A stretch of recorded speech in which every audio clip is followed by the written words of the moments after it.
Hello, this is Zach D. Roberts, and I'm here with the Visu.News podcast. This week, I'm chatting with Sean Kitchen of PASpotlight.org.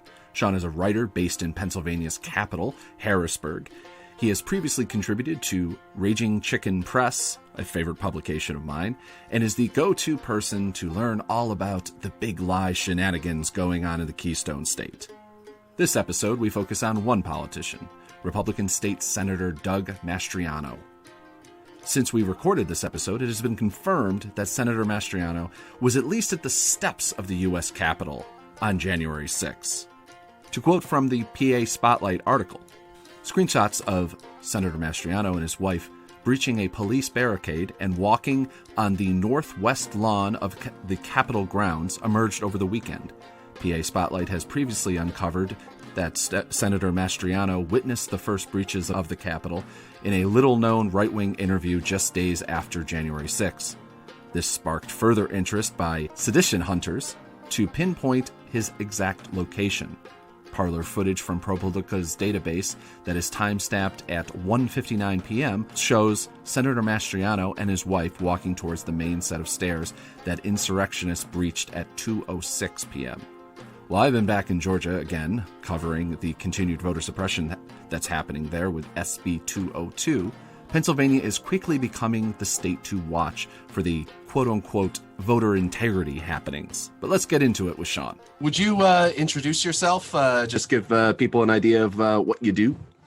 Yes, so my name is Sean. I work for an organization called Pennsylvania Spotlight, doing communications and research with them. We're based in Pennsylvania. We look into the right-wing infrastructure and, the billionaire-backed, Koch-funded organizations here in the state. Yeah. And I don't think that people, I don't know why, but I think that people don't think about Pennsylvania as much as obviously we're watching the complete insanity of what's happening in Arizona with the color-coded Teletubbies walking around and checking if there's bamboo papers, which is again, as I was saying before we started recording, as a person who's worked on elections and that sort of thing for 16 years, I would have never thought to check for bamboo in paper.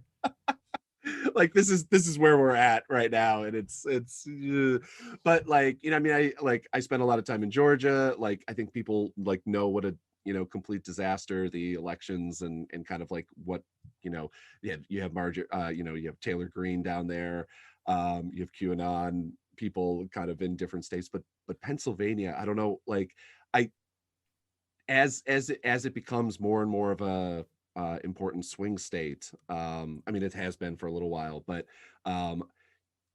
it's been surprising as I've kind of started delving more and more into it. A lot of help from you about some of your politicians there that are literal, maybe not literal Capitol invaders, but what has it been like watching the state? Has Pennsylvania always been like this, or is it something that's changed in the last couple of years? I would say the legislature has been pretty crazy for the past 10 years, especially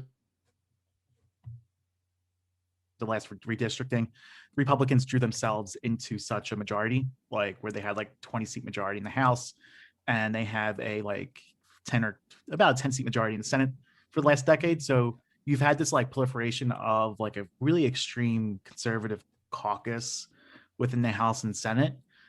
They've always been pretty extreme, but I would say they went mask off literally and figuratively this whole entire they took their hoods off over this past year with the reopen, just having the reopen movement. You always had people like Darrell Metcalfe, but who was always known as the most conservative Republican in the legislature, but you now have just lunatics who make him look moderate, pretty much running things in the state. One of them is Doug Mastriano. Another is this guy named Chris Dush. We have Stephanie Borowitz, who took selfies with neo-Nazis a couple years ago at a gun rally. Yeah. I would say you've seen a shift over the past 3 years, but really took off with the reopen movement and like the post-election stuff.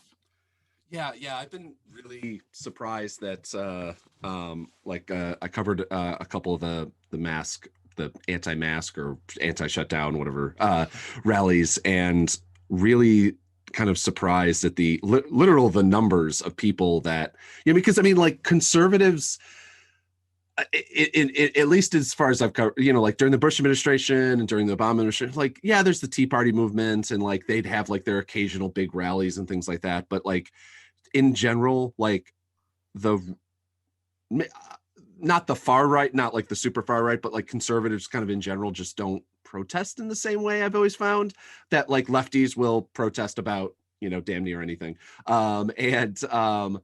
And it's been really surprising watching like the huge numbers of people showing up in Pennsylvania about, God forbid, having to wear a mask or, a pandemic.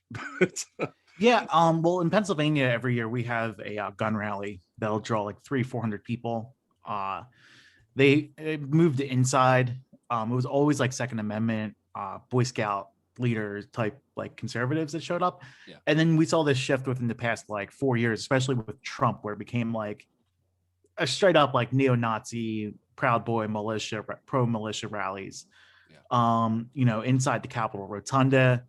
I mean, it was literally like a Klan rally a couple years ago, and like we've seen that type of shifts. But I mean, the reopen stuff over the past few years, or the past year with the reopen rallies starting in April and May, that was kind of eye-opening and seeing that. And I mean, you could definitely make the argument that the reopen rallies and the Stop the Steal rallies here in Harrisburg played a direct influence on the insurrection that happened in DC. We've had like the most people get arrested from. Congratulations. Yes. We've had the most people from Pennsylvania or got arrested at the insurrection came from Pennsylvania. But like the amount of hours these people were driving just to get to Harrisburg, it wasn't just like people from the surrounding areas. You're getting people from the Philadelphia suburbs, Pittsburgh suburbs, places that weren't typically like that reactionary showing up. And now, like, when I go home and visit my parents out in the Philadelphia suburbs, there are still Trump train flags flying like in my neighborhood. Yeah. And we're talking about like Central Bucks and Montgomery County, where, you'd expect that more or less down towards like Ben Salem or those like white working areas of like that part of the county. Yeah, no, I mean, Pennsylvania, basically, where you have in the middle of like Pittsburgh, and that's always been red. It probably will never change. And then you have like Pittsburgh and Philadelphia, considerably more so. Philadelphia is the more blue areas, but it's been surprising on how like the number of Trump rallies that were within spitting range of the big cities was actually really surprising, and the huge number of turnout. But I mean, one thing, and this is like a weird geographical thing, is the fact that like I don't know. I mean, like, I guess it, like, living in upstate New York and driving through all the time is like the fact that like how close like Harrisburg, Lancaster, that kind of area is actually to DC. Always surprised. It's only like 90 minutes to 2 hours. Yeah. Like it's super easy to get from Harrisburg or like this part. I mean, there's some parts of York County you can probably get there within 45 minutes. Yeah. Like it's pretty close. But one of the surprising things was definitely like the one reopen rally I think you were at last year, like 3,000 or 4,000 people showed up. Yeah. There was like, got some great footage and photos of that. Like there was a lady getting her haircut with a pocket knife on the front steps. Like this shit turned in like, it was almost like a carnival atmosphere. Yeah. But I mean, like these rallies kept on going through the spring, the summer, and the fall. Like they just didn't stop with a couple reopen rallies. Then it was turning into, we got to support Trump. We have a 9/12 rally. Then it just morphed right into like the Stop the Steal. And I mean, it also got more militant the closer to the election everything came.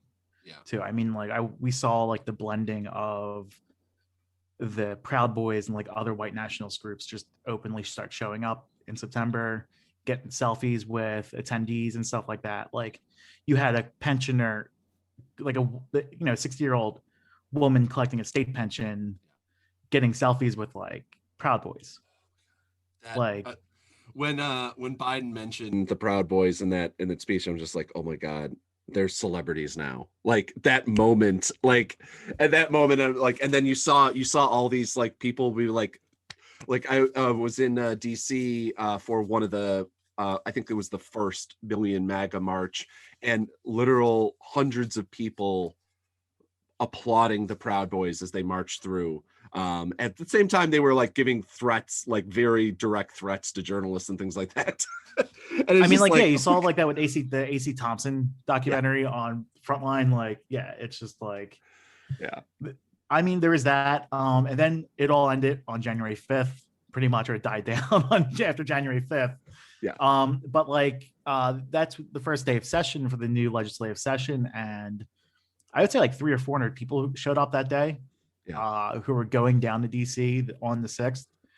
A bunch of them took buses down. It was amazing watching the GOP infrastructure just go all in on this. It wasn't just, I mean, we have the State Senator Doug Mastriano who paid for like 6 buses, but I mean, like every county committee was filling buses and sending them down, like having fundraisers and stuff like that. I think we found like $6,000 or $7,000 worth of like funds being spent from these GOP committees on campaign finance reports. Oh my God.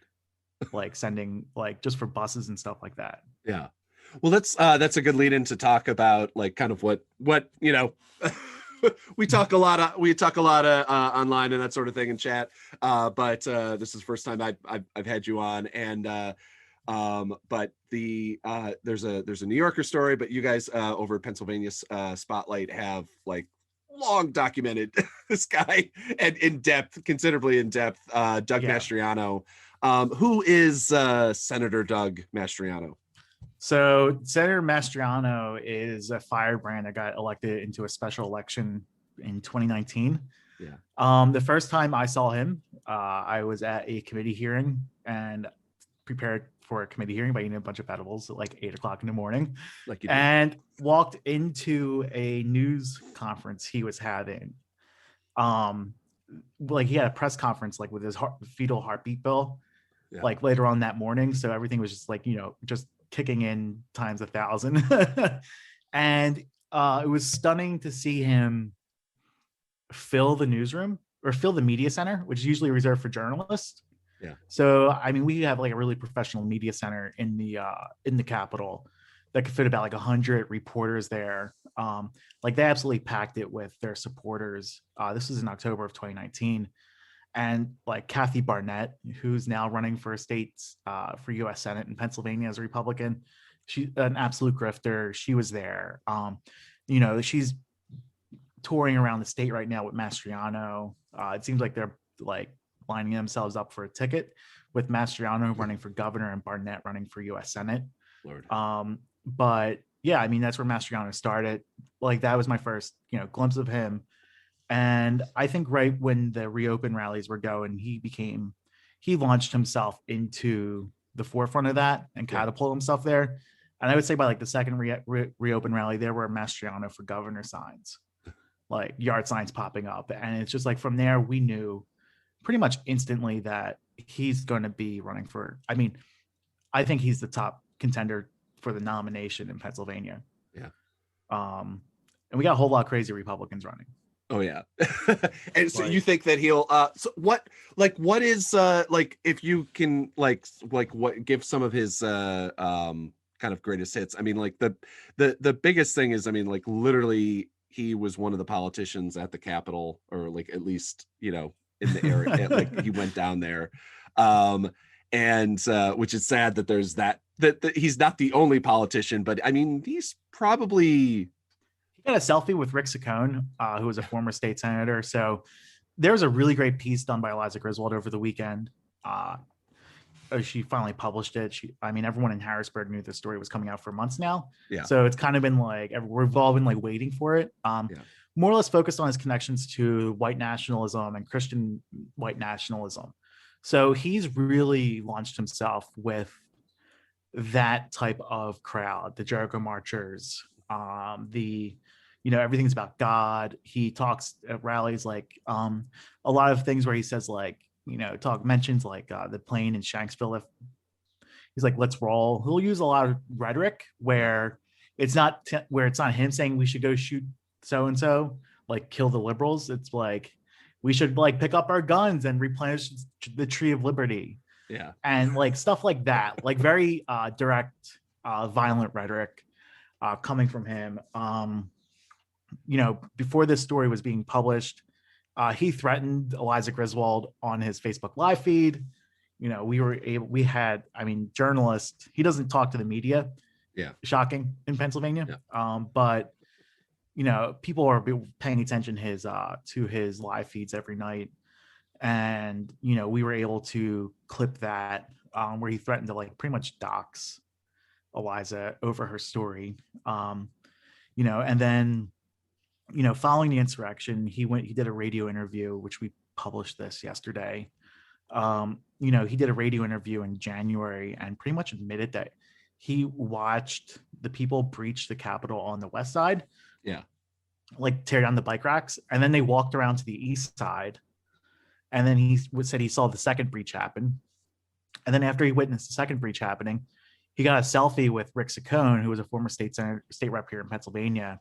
Yeah. And Rick Saccone said, "We're breaching the Capitol. Let's do it." And like, obviously like that photo went around, went pretty viral.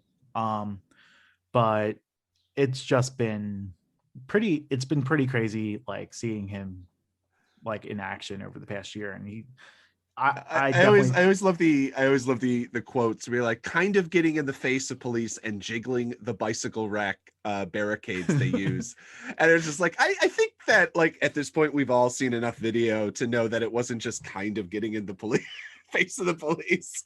So he unless you're talking about like their fists and like pepper spray and like flagpoles literally getting in the face of police, but so there's an interview that so we've actually seen some of the people that named in a New Yorker story. Yeah. The lady who had the gun on her hip, Sandy Wire, she was pictured like right next to the Capitol doors, who took a Mastriano bus down, like we're storming the Capitol.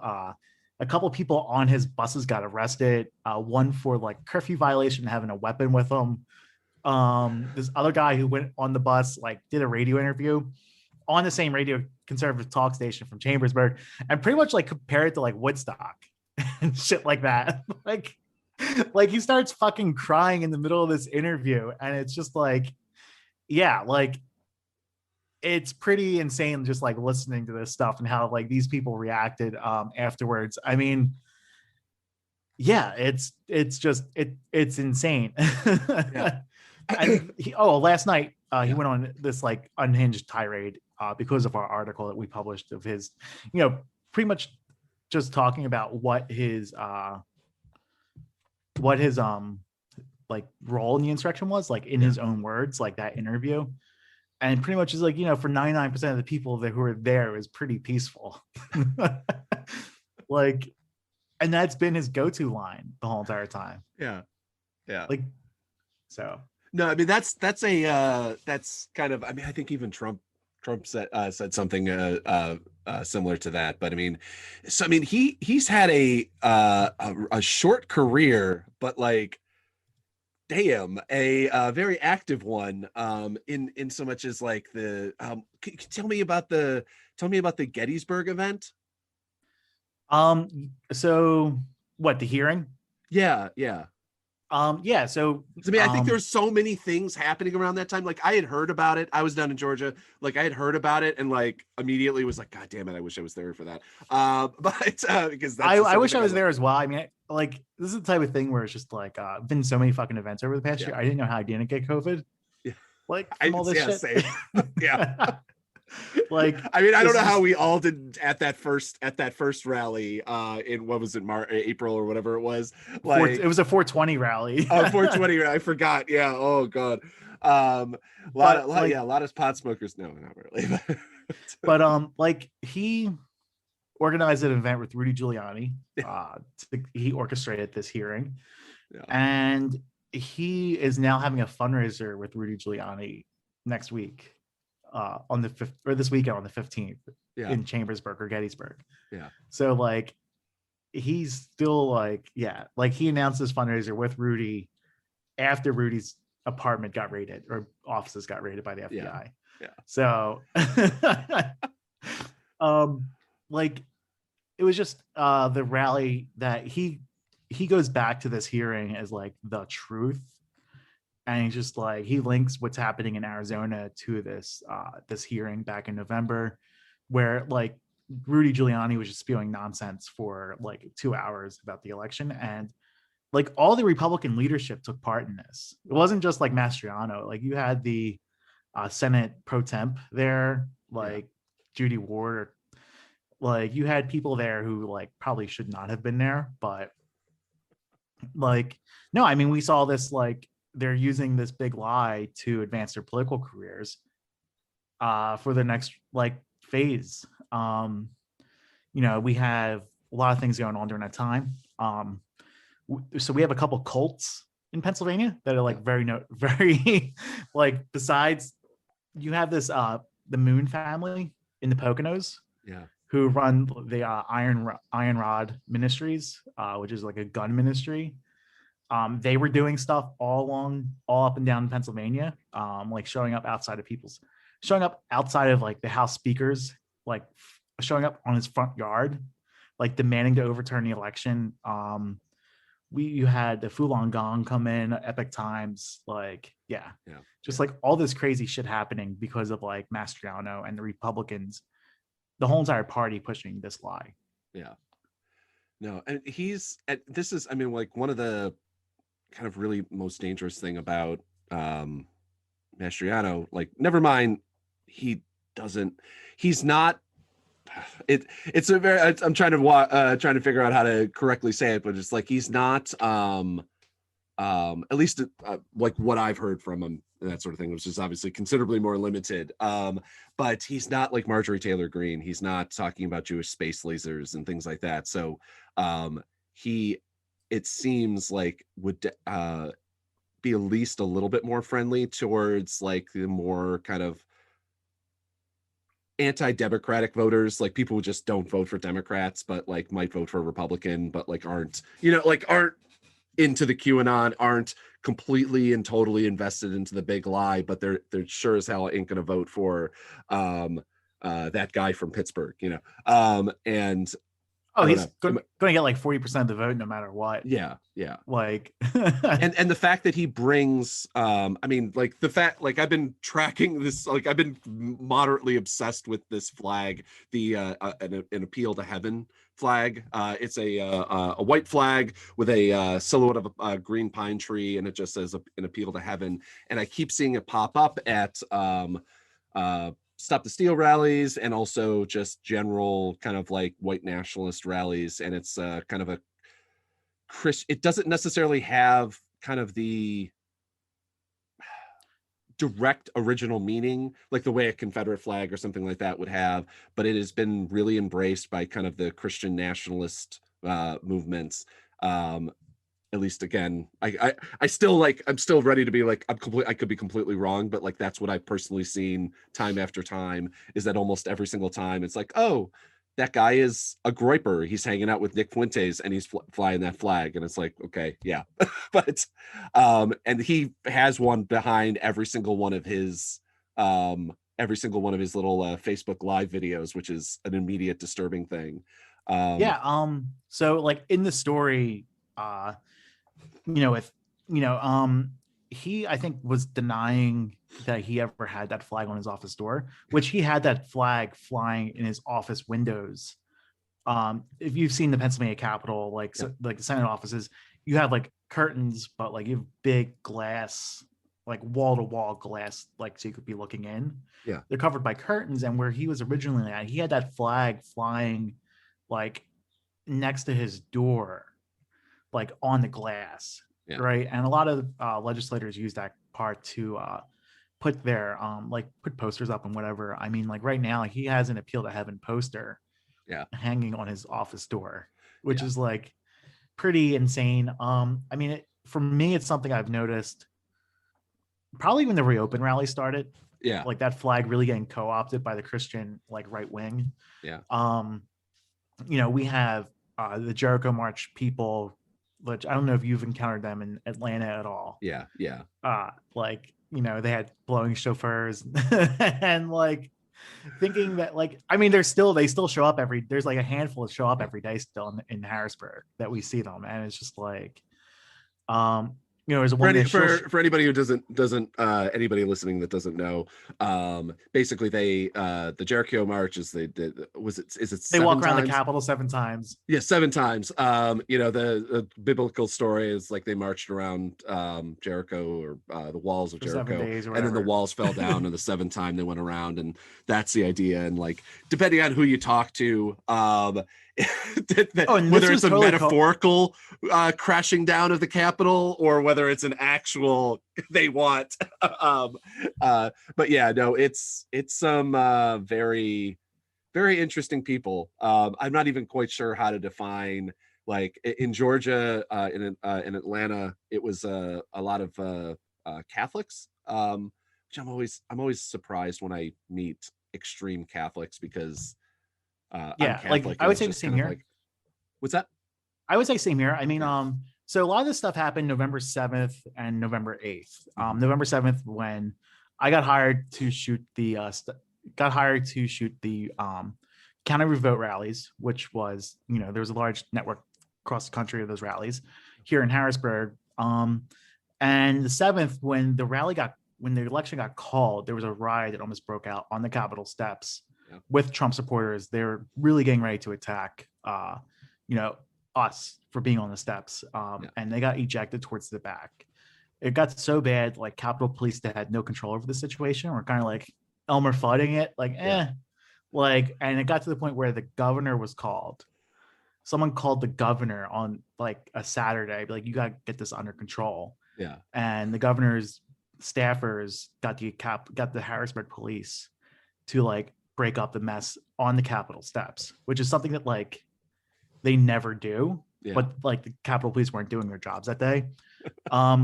If only one could have possibly seen the future. Anyway. Yeah. And there's like a long history with the Capitol Police just being a right-wing like militia pretty much in Harrisburg. But the next day, so like that afternoon, that Stop the Steal rally organized by Josh Kessler. I don't know how this guy is still, like, you know what I'm talking about? Yeah. He was skinny kid, Georgia, long hair. Yeah. Very, very unusual cat. Like, I just don't understand how he. On the other hand, Ali Alexander is one of the weirdest people that I've ever met within the right-wing movement, where I'm like, I just don't understand like how you exist and people anyway. But yeah. But like that whole weekend, we had Jim Jordan and Scott Perry show up here in Harrisburg. Yeah. I don't know how Pressler didn't get picked up by the feds. I don't even know if he was in DC on the 6th, but like he played a lot of this here in Harrisburg. So they have their rally on the back of the Capitol steps. Mastriano spoke there. Dan Muser, who's going to be running for governor, spoke there. Mike Regan, who's also probably going to be running for governor, spoke there. This was pretty much like a Klan rally full of like Proud Boys, neo-Nazis, white nationalists, Christian white nationalists, like the whole entire gamut of the extreme right wing. Then the next day, this Jericho March starts on the 8th, which was a Sunday. And we're hanging out on the deck, Roxbury's deck, with the NBC national news crew that was stationed there all week.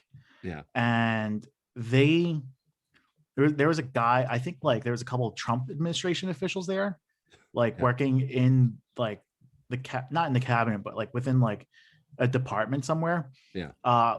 Pretty much were the ones who showed up and organized these first Jericho marches. So like the Jericho marches were 100% fabricated, and astroturfed by the Trump administration, like in these cities. And then they just kept on going on from there. Yeah. Which was just like, pretty insane. But we were making fun of them at the time, but like these were one of the peak groups that were like pretty integral in like leading the insurrection. Yeah. Yeah. No, I mean, I think that anytime, especially on the right, anytime you have protesters or whatever you want to call them that show up like every day and kind of like just show up a lot, I get worried because like I said at the beginning, I'm like the right wing just historically doesn't do this as much. Like the general Republican, like, yeah, the Klan will have things like that, but like they don't protest in the way like there was a lady that was driving up from Virginia every day. Yeah. Like, which is like a 2 or 3 hour ride each way. Yeah. She was the one that was pictured a couple of times in DC with like the ashes on her forehead. Yeah. Like the cross. She would come up to Harrisburg every day for like a couple of months straight. She was up for that Audit the Vote rally. Yeah. Carrying like she had the Pence. That was the lady with the Pence blacked out on her Trump sweater. Oh, okay. Yeah. Yeah. Holding a cross and a Trump flag. Oh, yeah, I saw her. Yeah. No, they're holding. Yeah. No, oh God, they deeply worry me. Like, I mean, there's obviously we have a long history of bringing religion into politics and everything like that in this country. But like when you're actually literally holding a like 1.5 foot high crucifix and bringing it to a Audit the Vote rally, like it's more disturbing than I even want to think about. I mean, it's funny because it's like I can at this point like wrap my head around Proud Boys. I can wrap my head around like even Groypers, like those guys, like young Christian nationalists, like, but for some reason just like bringing the props to voting rallies just seems like I don't know what the equivalent would be on the left.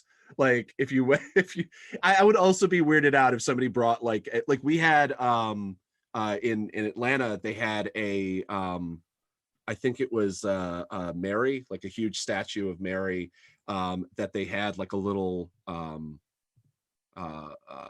four people were holding it.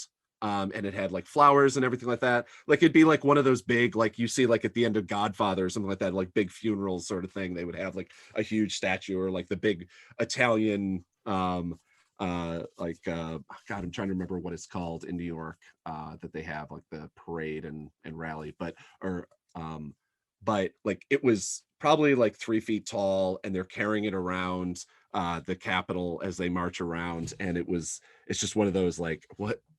I don't know what like where does this Catholicism come from? I thought it was like something out of Monty Python and Search for the Holy Grail with the priests, just like the flagellants, like slapping themselves on the back or whipping themselves on the back. I mean, like that's what it reminded me of. Just like these, like they're praying the rosary, walk around the Capitol the whole entire time. For the like, I got a really nice shot of Mastriano on the 5th with all these people with their banner like Trump is president, Christ is king. Yeah, like they had there, like they, and then like the same group of people. There's also this prayer caucus in Pennsylvania that's new, that Rick Saccone started a few years ago. And there's this woman Abby Ablett, I can't even say her last name, who's been speaking at Abby. This woman Abby's been speaking at all these rallies. So like they held a like I stumbled upon like a meeting they were having because the Capitol was still closed. Yeah. In Harrisburg, and they like 15 of them were meeting with like a few state senators and state reps on the Capitol steps, and I had my camera with me, so I took it out and was just taking pictures. And it got to the point where like they're like, "What the fuck are you doing?" I'm like, "Sorry, you're on the Capitol steps, 11 on like a Monday afternoon with a bunch of state legislators. I know what's going on here. Like I'm getting photos of this." Yeah. But yeah, like these people, they're just not stopping. Yeah. Well, I mean, I guess that leads. I mean, like, where do you think that this goes? I mean, like specifically in Pennsylvania, like the rest of the country, it's I don't even want to think about it. But yeah. I think that I don't know where this goes. Yeah. I think I'm gearing up for like an audit the vote battle here in Pennsylvania. I don't know if it'll happen, but we're gonna have some voting rights stuff coming up in the state legislature. Like the Republicans have internalized this. You're gonna have I think next year's governor's race is going to be pretty insane. Like everyone who spoke at these Stop the Steal rallies are now running for governor. So you have Republicans who just outright denying the results of the election, running for governor, and if they lose against a very competent Democratic candidate, like they're not going to accept next year's election results in 2022. Yeah. Like, it's just. It's been interesting because like MSNBC, a bunch of places have been talking about it, but it's just like what happens if the Republicans basically stop certifying election results, and like where do we go from there especially because like obviously we're talking about so much focus is on the presidency, but it is always weird that a lot of these people got elected in the same voting system that Trump supposedly had his election stolen from him. I mean, also like in Pennsylvania, I mean, if like if there was fraud, don't you think the Democrats would have like won seats instead of lost 5 or 6 seats in the House and Senate? Yeah, it's weird, isn't it? Like we lost a lot of seats in the state House. We lost a statewide art general's race and a state treasurer's race that we should have won. Yeah. But we had 2 candidates just like thinking it was just a slam dunk. Yeah. And they lost. Meanwhile, like the Attorney General Shapiro, who's going to be running for mayor, governor next year, got more votes than Biden and Trump in Pennsylvania. Like, so, I mean, it just shows you, it's just like you won a bunch of seats. You picked up a couple row offices you never held in like 30 or 40 years. Yeah. Like you think there's fraud. And I mean, what we're seeing now is like, I'm talking to some journalists about this. You're having these Republicans, more the conservative ones, are refusing to speak to the media. Yeah. Like outright. We have a NPR affiliate here in Harrisburg that got profiled in the Washington Post last weekend or 2 weekends ago about like whenever they mention a Republican's name, they'll then put a footnote next to it, say he signed on to the letters. He or she signed on to the letters looking to overturn the election here in Pennsylvania. Yeah. So whenever they're quoted, like that footnote is added right next to their name in the story. Yeah. So like they put an asterisk next to everything with these people. So like that stuff, but the journalist was saying that like they've pretty much just stopped talking to the media in general, and they're going on their own podcasts and they're in their own echo chambers. Yeah. So it's like another thing we're going to have to be like looking out on and tracking. Yeah. No, that like there was you and then I'm sorry, I'm blanking on his name at the Audit the Vote rally. Roxbury? Yeah. And so like it's just fascinating because like never mind, it makes me super nervous when like I'm the only guy with like a tripod and like setting at any of these rallies, because it's like I know that they're going to talk about how how evil the press is and everything like that, but on the other hand, like the people, the 3 women or the women that were holding that Audit the Vote rally refused to talk to me. Like I asked them to talk on camera and they're like, oh, we're not doing press today. And I was just, what is this? What's going on? like why aren't you doing press? But also they then spent half the time attacking the media and pointing at me and just me going like what? Going after me for wearing a mask. Well, yeah. Oh, well, going after all 3 of us because we're the only people wearing masks. Never mind all of that, which is also something that's going to be. I mean, it was all, and the funny thing is, like, it was all okay. Yeah. Until that one speaker started railing on the masks. Oh my God. Like, yeah. Like it was just. It's disturbing because it's like I actually tried to talk to them afterwards because it was such a small event and like I had a relatively long break from covering it because I moved to Alaska for a little bit. I lived in Alaska for a little bit and lived in a cabin and far away from everything. And I'm kind of done I'm kind of done with it, done with having that. And so I actually wanted to talk to her. I was just like, you seem like a very nice person. And you realize what you're doing? Like, I had a guy grab me and try to stop me from filming something. And I was just like, do you realize what you're doing when you like point at the one journalist in the, like the one guy with a tripod and everything like that, right in the crowd? And it's just because, I mean, like it was just Trump originally, like just Trump would do that. And it was like, oh, that's his shtick and everybody. And but now it's every single politician, anything to the right of of Joe Biden, basically, like have a rally, and they figure out a way of attacking the media. And it's so that following Saturday, Yeah. there was a rally on the Capitol steps and another right-wing rally to go after. We have these ballot initiatives coming up. They're like going to nuke the governor's emergency response powers. So that's going to be fun once those go through, because it's so short-sighted. But the rally, the Vote Yes rally with the reopen stuff, there was a journalist who had his mask ripped off by someone, like physically had his mask ripped off by like this like 40-year-old white dude. Just like, I mean, yeah. Caruso, or my friend Steven, was there. He was there without his mask, just like because he was talking to some people. He's just like, Yeah. But I mean, you could see like the hostility. I would say like I haven't been in a situation that hostile like this whole entire time. Yeah. Well, that's not promising for the fact that where we're going, especially Pennsylvania, is the fact that like. So do you think that Mastriano has a shot? Like, I mean, I know that everything is who knows, but do you think he has a chance at winning? Or I think he's a chance of winning the nomination. Yeah. I think he's the only Republican. He's not going to raise big money from donors in state. Yeah. But I think I could see him just mastering the small money donations from the Republicans on this.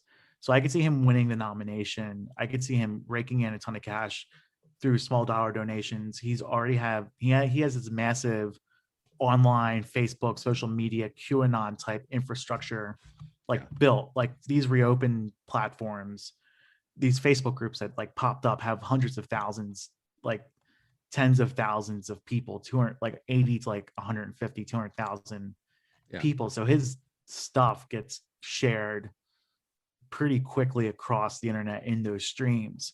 Yeah. The conventional Republicans in the state don't see him as a threat. They think they can beat him. I think they're in for a rude awakening. Yeah. But I mean, I think he's going to be the type of person. I think he's going to fold under pressure.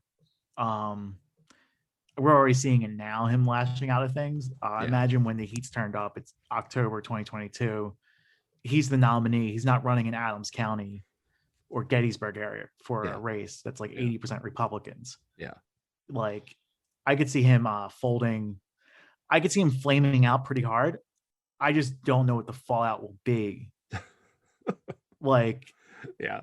We were talking, like, he's been posting some really unhinged shit on his Facebook pages the past few weeks. Yeah. During these Facebook live sessions, and it's like he can get someone killed. Yeah. Like, he's that fucking nuts. Yeah. And it's and like I will say, like, he's not Alex Jones. He's not like ranting and and screaming and in that way, at least like the clips that I've seen and that sort of thing. But it is that low level, like these are the guys that kind of worry. He's a psyops person in the military, from the military. Like like destabilizing regions was his like intelligence like goal. No, this guy's an intelligence officer from the Army. I think like he's playing the psyops game, I think, where like he's a cult leader. Yeah. Like smooth talking cult leader. Like I could see people offering up their daughters to him. Like he's that type of like cult leader. Yeah. Like, but no, he's not like an Alex Jones ranting and raving about crazy shit. Yeah. I mean, he's been going on QAnon podcasts and stuff like that. He's deeply rooted in the QAnon conspiracy world, but he's getting called out on it and like backtracking a little bit. But that's not stopping anything. Yeah, but he knows, like, again, He's like, savvy enough. yeah, he knows enough not to, like, again, like, not to post the, some shit about Jewish space lasers and, and eating babies and things like that, which, like, that is just something I forget who I was talking to about this, like, what the next step of the QAnon movement is. And, like, this is kind of what I'm looking at a person down in Georgia who has, like, kind of similar they edge along with the QAnon movement and the Stop the Steal and everything like that as well. But they're slick enough to know that you can't start, an unhinged rant about, Hillary Clinton eating the heart of a well, she got executed last week, so I think we're done with that. Wait, are we on the clone? I'm trying to remember where we are. Depending on, like, I think we're on our third Hillary Clinton clone, because she's been executed in a below the God, I can't. I wanted this to be over so badly. Yeah, I don't think this is going to stop. I mean, I'm legitimately worried about 2022. Yeah. I think people should be worried about 2022.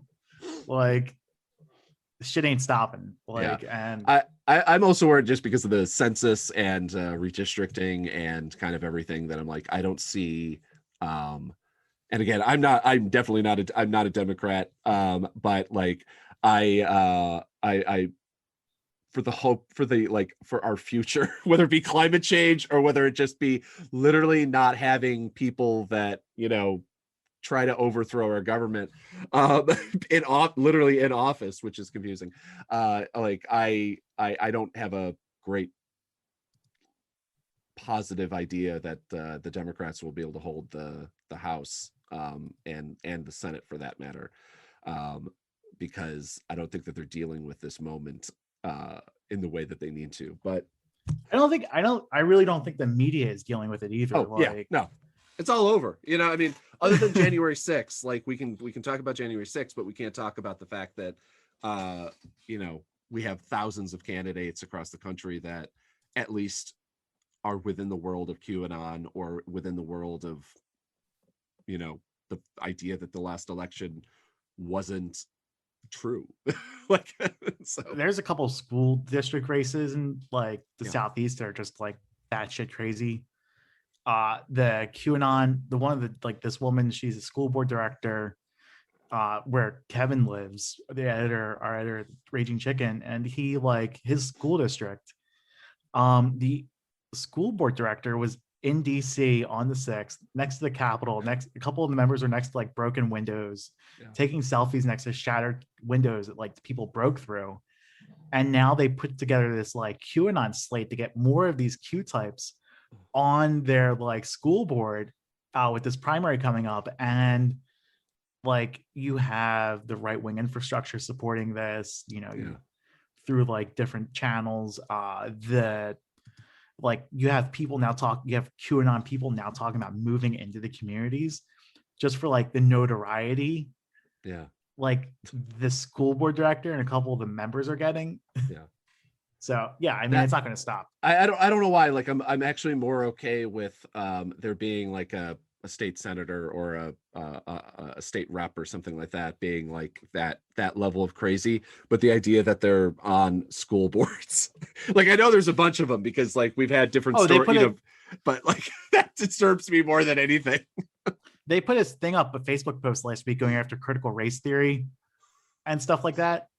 Like, yeah. So I think my new thing is going to be asking every person explain critical race theory to me. Because I have no clue, like, what it is, like, at the moment. Like, I know what they think it is. Like, that's always the thing I find interesting, is, like, what is your understanding of this thing that you're angry about?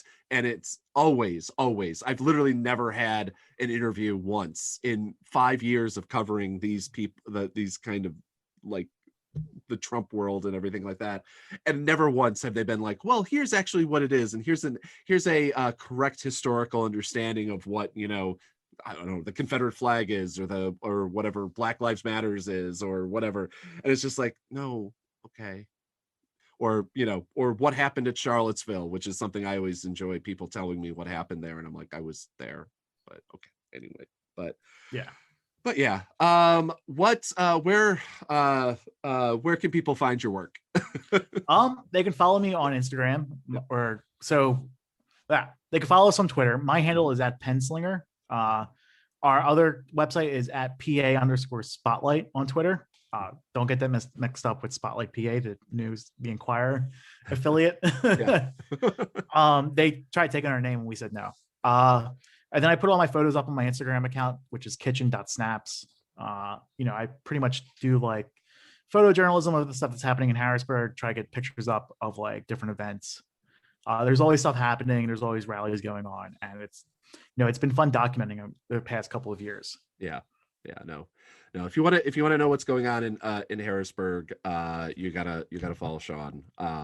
He has been very helpful, helping me figure out how to cover this, because like I've been like, it's the closest. Harrisburg is the closest kind of place that this stuff is happening to where I live, because I guess stuff happens in Buffalo, but it's relatively inconsequential on the scale of like what happened in 2020.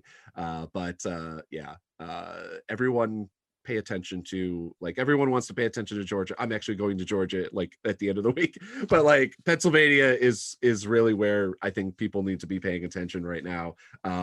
Also, I wouldn't be surprised if in like 2 weeks you guys are going to start looking for bamboo in your votes. Using I have a feeling it's coming soon. There's a lot of chatter on a lot of the Audit the Vote on individuals, not any organizers and stuff like that, but they're like Arizona and then Pennsylvania's next, and it's like, oh Lord. Yeah, no, we're definitely getting ready for that. We've been tracking it, and it's something I've been raising with our team. Like, probably should start getting prepared for this, because like these people are coming. The Pennsylvania ones, this shit show in Arizona wraps up, and it's not like the whole entire conspiracy theory. It's the political violence that's coming with it that I'm more concerned with. Yeah. So, and also the hundreds of thousands of dollars it's going to cost. What I don't understand is how the state itself is actually carrying so much of these costs and things like that. When it's like, look at if Trump's people, the MAGA crowd, want to spend their own cash recounting the votes, I guess okay. Like I'm against it, but like I guess go ahead and do that. But the idea, like the idea that the state is probably going to end up covering the costs of like hiring cyber ninjas to come in and I mean, like they're already meeting with like Douglas Frank, from the Mike Lindell documentary. So I mean, like, it's like, anyway, well, thanks so much for joining me. And you have a good one. If you can just stay safe. I will.